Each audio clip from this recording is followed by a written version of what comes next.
Welcome to toy-polloi. Hello and welcome to another video from toy-polloi. It is Saturday the 13th of September 2025 and I'm back in Sherborne for a toy fair. Now I came to the toy fair a few months ago, which was the very first one they'd held here. It was pretty good, didn't have a huge amount of stalls, maybe sort of 20 or so stalls. They've got it on again today, so I thought it'd be a fun trip to come down and take a look. And Sherborne also seems to have quite a few charity shops, so after we've been to the toy fair, let's have a rummage around Sherborne, see if we can find anything in those. But first up, let's head straight to the toy fair.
So there we go, I am now back in the car, and I have to say it was actually a pretty good toy fair. About 20 to maybe 25 stalls, but a nice mix of stuff, and I managed to pick up a few items. One really nice item that I haven't got in my collection, and just a nice mix of toys, some sort of 80s stuff, some 90s, a bit of Lego, then a fair amount of dinky and die-cast stuff, but still a nice lot of stuff to be seen and some good items to pick up as well. And afterwards we sort of wandered around the charity shops. I didn't find anything in the charity shops, but that is often the way. They are very hit and miss, but there are still things to be found if you sort of search enough, so it's always worth checking out charity shops wherever you go.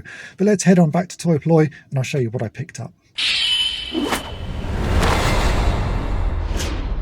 Okay, so I'm now back at toy-polloi, and we'll start with a little freebie that I got. This still had lots of sort of die-cast and Hot Wheels and things like that, and under the table there was a box with sort of cheap die-cast that he was selling off, and right in the bottom of that box was this, which is the remains of a Battle Beast.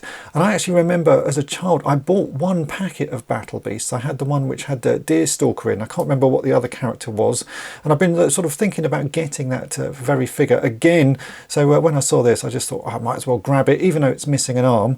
In fact, I actually have a bag already, which I'll bring in here, which is my sort of bag of other broken Battle Beasts that I've sort of amassed over the years, and these are all in a fairly similar state. We've got lots with arms missing. In fact, there's one with both his arms missing, and other ones with really sort of chewed limbs. So this is my entire collection now of Battle Beasts. I probably should start getting some more, and I think the first one I will try and get is the Deerstalker. I know that figure came in a 2-pack, so if anyone knows what the other figure it should come with, do let me know, because I just can't remember at all. All I remember is having the Deerstalker with his little weapon that looked a bit like Worf's sort of Klingon weapon that he has in Star Trek. So if you do know, let me know.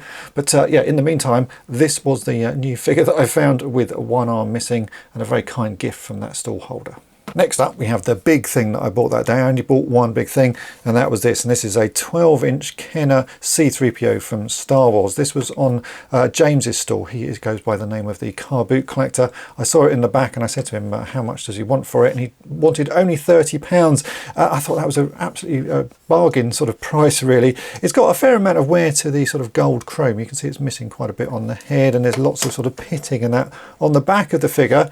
But I like that. It gives it a real sort of nice patina, and it just makes him look like he fits properly within the Star Wars world. And he will actually sit very nicely with the rest of the 12-inch and sort of larger Star Wars figures I have, which are all fairly sort of beaten and worn. I was actually given a very busted one of these recently that you'll have seen over on toy-polloi 2, which had a big hole in its chest that someone had tried to fill with milliput. Now that I have this one, I reckon I can probably repair the other one, and I can make a cast of this small area that's damaged and transplant it onto the other. So it's going to be very useful. Not only did I not have this in my collection, I can now use it to repair the broken one that I do have. So yeah, that was a really cool find. James also said that he had a couple of other bits for me, and one of them was this, which is indeed another Miles Mayhem. If you're watching my second channel, toy-polloi 2, you know that I'm trying to get a Guinness World Record by collecting 21,905 of these to make a mile of mayhem. So every one I get takes me a little bit closer to that goal. So massive thank you to James for this. I do actually have exclusive stickers that I give out when people give me Miles Mayhems, but I forgot to take any with me. So next time I see James, he will get one of those exclusive Mile of Mayhem stickers. And if you want to check out that project, yeah, do head on over to toy-polloi 2. There's all sorts of merch to go with it as well, including some rather cool t-shirts. He also gave me this, which actually last time I met up with him, he gave me something very similar. These are Tiny Toughies, and he thought he had the weapon for a Tiny Toughie, which was this axe. This actually turns out to be a Playmobil axe, but he's convinced that this is a Tiny Toughie shield to go with the Indian.